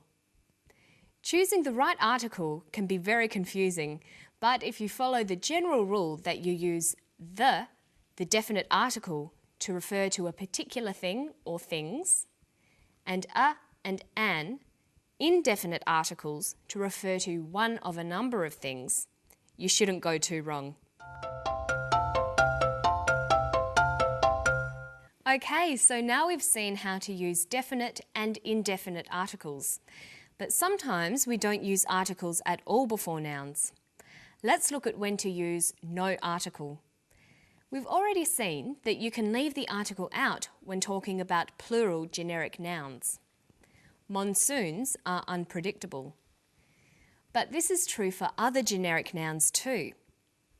Coffee is delicious. Happiness is hard to find. Balls are round. Okay, so let's look at some sentences. I would like a cake. I would like one cake, any cake. I would like the cake. I would like that particular cake. I like cakes. I like all cakes. Here, cakes with no article is generic. It refers to cakes in general, all cakes. Well, that's all for today. Don't forget to practice those articles, and I'll see you next time for Study English. Bye-bye.